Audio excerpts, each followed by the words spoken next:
but I just can't get over what a great name Armie Hammer is. No. No, it's a great name. I disagree. It is. What is wrong with the name? It's like being named G.I. Joe. Armie Hammer. Conceptually, I get it. But if you're in a loud room and someone goes, "Hey, what's your name?" and you go, "Armie Hammer," they go, "What? Harvey Mammer?" Like that's. There's so many consonants. Harvey Mammer really sounds like a porn name. It's like From painful lessons, learning from the mistakes of others, or even the victories of others, Armie has a very unique story that has an incredible high fall. From the top, a lifestyle that most people dream of, a lot of the ideal things, a fancy life, wonderful family, an incredible career in Hollywood that some people can only dream of, and he, as a result of some things that happened in his life, has managed to fall all the way back to rock bottom. But how did that happen, and were all things said about him true?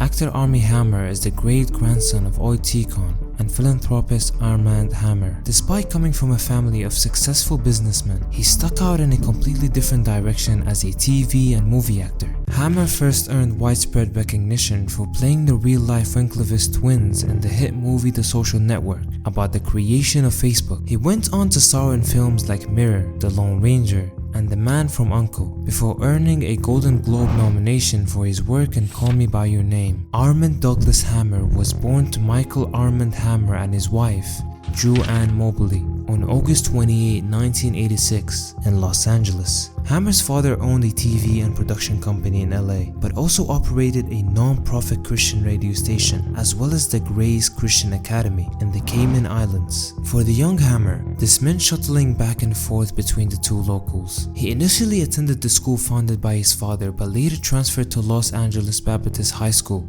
Hammer decided to pursue an acting career instead of graduating, much to his parents' disapproval. He revealed that his decision was met with the following response: "You're dropping out of high school? No Hammer man has ever dropped out of college without getting an MBA or a PhD." In 2005, the aspiring star landed his first TV cameo on the sitcom Arrested Development. 1 year later, he found himself in a small part in the Nancy Drew-like drama Veronica Mars. Hammer further established himself in 2009 with a recurring role on the primetime teen drama Gossip Girl. He played Gabriel Edwards, a love interest for Blake Lively's character, Serena van der Woodsen. While his acting career was taking root, Hammer met his future wife, model and TV personality Elizabeth Chambers, in 2006. Despite his claims of love at first sight, the pair didn't start dating until 2008. They married 2 years later and went on to have 2 children together. The couple opened Birth Bakery in San Antonio, Texas, where they reside. Chambers, a native of San Antonio, manages the place, but Hammer refers to them as a husband-wife team and seems super comfortable with married life. "I remember being single and trying to date, and it was just stressful and hard,"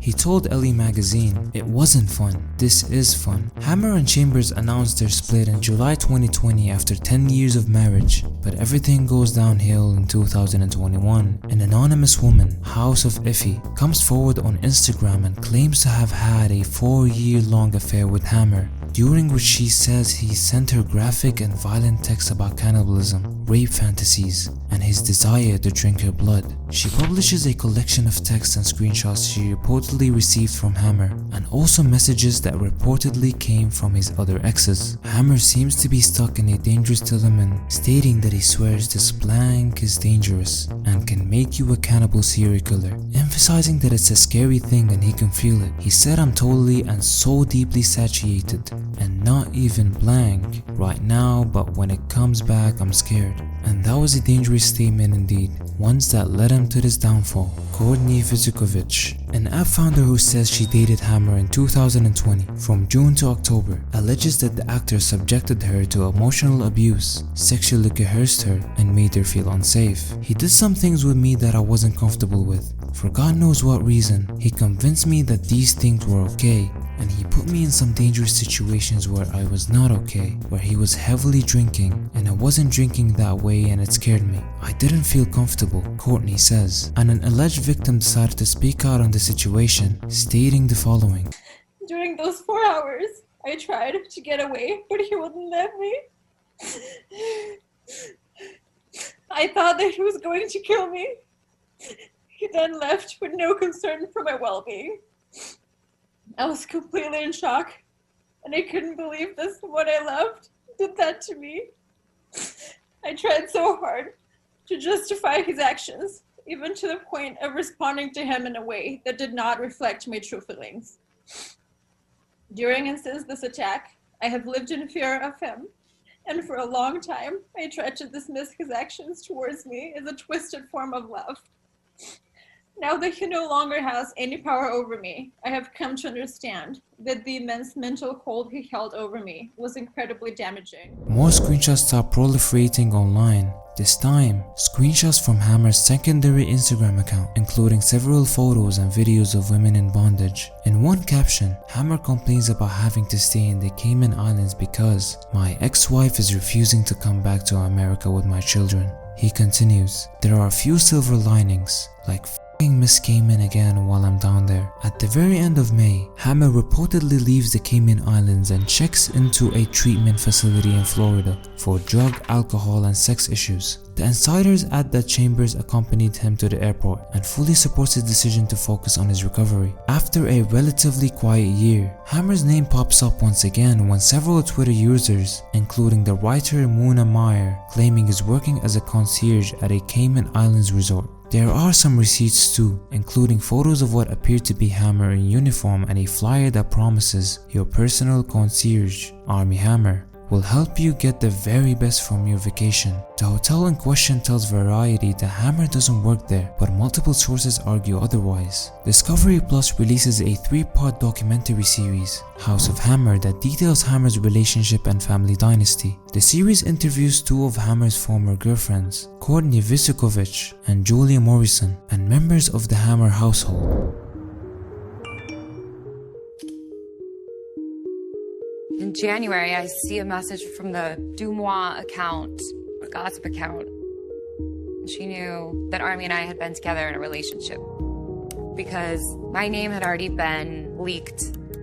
The first episode focuses on Hammer's romantic relationships and how they escalated through love bombing and manipulation. The second episode discusses Armand Hammer's legacy and how the generational trauma affected the entire family. Lastly, the final episode attempts to bring some closure by uniting Vucikovich and Armie's aunt Casey to discuss their experiences with the Hammer family. In his first interview since the scandal, Hammer told Airmail in February 2023 that he was sexually abused by a pastor as a teenager and that he became suicidal after his downfall. He also denied any criminal wrongdoing, saying instead that he never pushed BDSM relationships or encounters on anyone. Says his interest in BDSM originates from being sexually abused by his youth pastor when he was 13 years old, revealing, quote, "What it did for me was introduce sexuality into my life in a way that it was completely out of my control. I was powerless in the situation. I had no agency in the situation.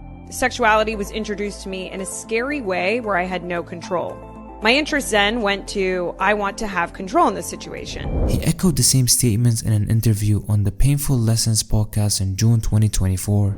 I'm not here to throw anyone under the bus.